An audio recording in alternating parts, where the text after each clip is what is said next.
December 26, 2023 ஆஸ்திரேலியாவுக்கும் பாகிஸ்தானுக்கும் ஒரு match நடக்குது. அந்த மேட்சை பாக்ஸிங் டே டெஸ்ட் மேட்ச்னு சொல்கிறாங்க. அதே டிசம்பர் 26, 2023 இந்தியாவுக்கும் சவுத் ஆஃப்ரிக்காவுக்கும் ஒரு மேட்ச் நடந்துக்கிட்டு இருக்கு. அதையும் பாக்ஸிங் டே டெஸ்ட் மேட்ச்னு சொல்கிறாங்க. சின்ன வயசுலேருந்து நமக்குமே இந்த குழப்பம் இருந்திருக்கும்.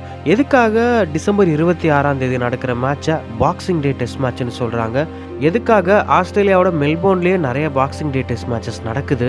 அது என்ன ஸ்பெசிஃபிக்காக டிசம்பர் 26 இப்படி நிறைய கேள்வி நம்ம எல்லாருக்குள்ளேயுமே இருந்திருக்கும்.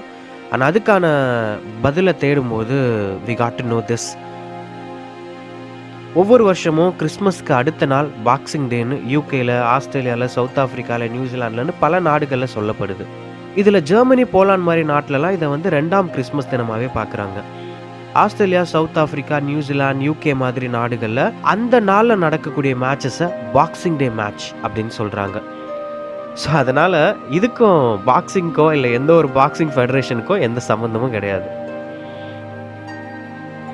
எதுக்காக டிசம்பர் 26 பாக்ஸிங் டேவாக இருக்கணும் அப்படிங்கிற ஒரு கேள்வி. இதுக்கு ரீசன் என்ன அப்படின்னு பார்த்தீங்கன்னா, இது சொல்லப்படுற ஒரு தகவல் தான்.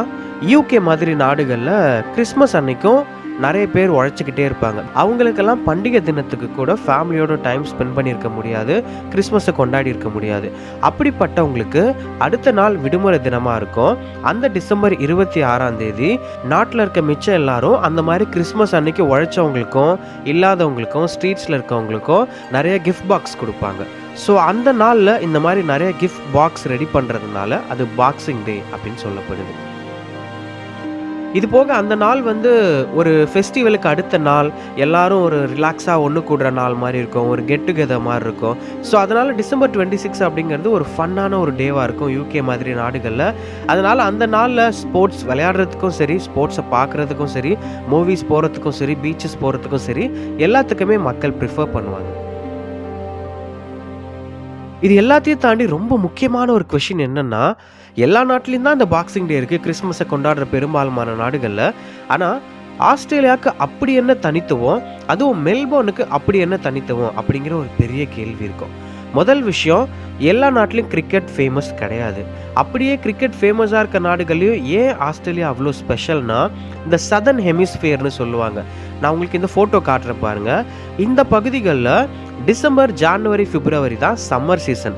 நம்ம எந்த காலகட்டத்தை வின்டராக பார்க்குறோமோ அதை அவங்க சம்மராக பார்க்குறாங்க. ஸோ இந்த சம்மரில் வெதர் நல்லாயிருக்கும், மேட்ச் விளையாடுவோம், மேட்ச் பார்க்கவும்.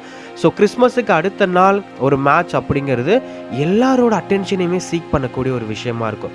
அதுவும் ஆஸ்திரேலியா மாதிரி ஒரு நாட்டில் ஸ்போர்ட்ஸோட கல்ச்சர் வேறு மாதிரி இருக்கும். அங்கே அந்த நாளில் ஒரு டெஸ்ட் மேட்ச் நடக்குதுன்னும் பொழுது மக்கள் எல்லாரும் ஒன்று கூடி பார்க்கறது அந்த நாளை இன்னும் ஸ்பெஷலாக மாற்றிடுது. ஆனால் எதுக்காக ஸ்பெசிஃபிக்காக மெல்போர்ன் நகரம் அப்படிங்கிறதுக்கு ஒரு ஸ்ட்ராங்கான ரீசன் கிடையாது. 1950 ஒரு ஆஷஸ் டெஸ்ட் மேட்ச் நடக்குது. அது இந்த பாக்ஸிங் டேல நடக்குது, மெல்போர்ன் நகரத்தில் நடக்குது. அன்னையிலேருந்து இன்னை வரைக்கும் பெரும்பாலுமான பாக்ஸிங் டே டெஸ்ட் மேட்சஸ் மெல்போர்ன் நகரத்திலே நடந்து பழகிட்டாங்க. அதுவும் உலகத்தில் இன்னைய தேதிக்கு 2வது பெரிய மைதானம், பல காலகட்டத்துக்கு முதல் பெரிய மைதானமாக இருந்துச்சு. 1,00,000 மக்களுக்கு மத்தியில் அந்த சம்மர் வெதரில் ஒரு டெஸ்ட் மேட்ச் நடக்குது அப்படின்னும் பொழுது பாக்ஸிங் டே அதை விட ஸ்பெஷலாக இருக்க முடியாதுங்கிறது ஒரு காரணமாக இருக்கலாம். இதை தாண்டி ஆஸ்திரேலியாவிலே அடிலாய்டு மாதிரி மைதானத்தையும் பாக்ஸிங் டே டெஸ்ட் மேட்சஸ் நடந்திருக்கு. இப்போ சவுத் ஆஃப்ரிக்காவில் செஞ்சுரியன் அப்படிங்கிற வென்யூவில் நடக்குது. நியூசிலாண்ட்லேயும் பாக்ஸிங் டே டெஸ்ட் மேட்சஸ் நடந்திருக்கு.